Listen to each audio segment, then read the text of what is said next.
In your new book, I have a copy here, you have a copy here, The Rise and Fall of Nations, you outline 10 factors that identify winners and losers in the global economy.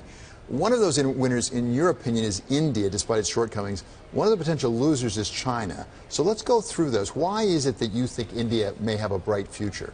Right. I think, my line about India has been that it has consistently disappointed the optimists and the pessimists. That's the history of India, right? And I think that the good thing is that the expectations about India have been reset now. So the hype about India, which was there, has really been deflated a lot. Even Modi coming to power, there was a lot of hype about that. Now there's a lot of realism. So one of the rules I have out there is that is the hype watch, that for countries that are too hyped up, be a bit cautious. And for the countries which people are ignoring, those are the countries where you're likely to sort of be rewarded going forward in the next 5 years or so. So that's one of the rules that I speak about on India. But the other issue about India, which I feel is, which is fine, is the fact that in India, the problems are just not as acute in other parts of the world. So it's a bit of a relative game as well. And the fact that the rest of the region, South Asia, is beginning to do better. So even the other countries like Bangladesh, Sri Lanka, and I dare say Pakistan, those countries are beginning to do better, and that should help the region as such. To go into your 10 principles just a little bit here. So India, the population's growing. That's good under one of your principles, right? The demographics. The location, as you said, the geography, being able to take advantage of its location. On the other hand, political reform, the importance of political reform. Prime Minister Modi came in, wanted to reform, hasn't worked out yet the way he expects to. And also government regulation. There's a lot of government regulation in India. Yeah, there's a lot of state meddling which happens in India. And, so the entire chapter on perils of state, in fact, is very focused on that. But I feel that it is somewhat reducing. So this is all about change. Like all these 10 rules focus on change. If you look at the absolute snapshot, it'd be very difficult to.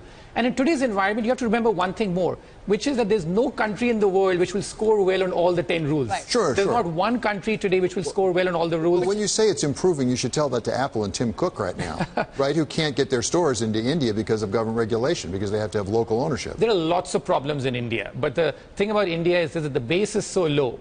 And, in terms of their per capita income is only $2,000. Whereas China now has become a truly middle-income country. And the problems China faces are very different compared to India does at such a low base. Well, one of the other items on your 10-point list of Rise and Fall of Nations is the good billionaire, which I love that term. Right. Explain it.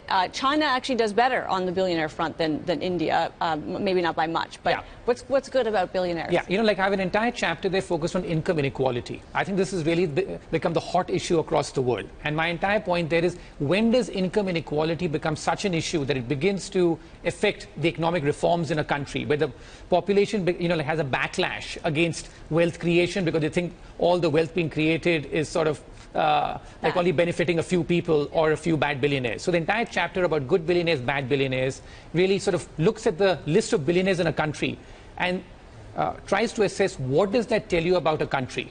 And in India's case, in fact, if you look at what was happening last decade, all the billionaires who were rising were either people who had merely inherited their wealth or billionaires in corruption-prone industries such as real estate, mining, commodities. That's now changing a bit this decade.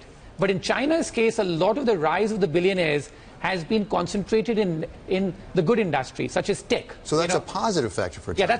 So why are you so skeptical about China's future? On my most important rule, the kiss of debt. Debt. Which is, on debt. That every single economic miracle in history has ended when a country has accumulated too much debt over a short span of time, which is when the debt increases very rapidly. And what China has seen since 2009 is that no other developing country in history has accumulated as much debt as China has done in the last few years. And there's one statistic which tells all. Today, it takes $6 of debt to create $1 of growth in China. At the peak of the US housing bubble in 2008, it took $3 of debt to create $1 of growth in China. So they're buying growth. In the United States. They're buying growth with debt, is what you're saying. Massive amounts of debt. And it's getting more expensive. And it's not a very good bargain. That's right. And this is not how China used to be. Like until 2008, China's debt ratios were relatively stable. This is the change in China's story in the last few years. And that's why I've gone from being really bullish about China last decade to now being much less optimistic about it.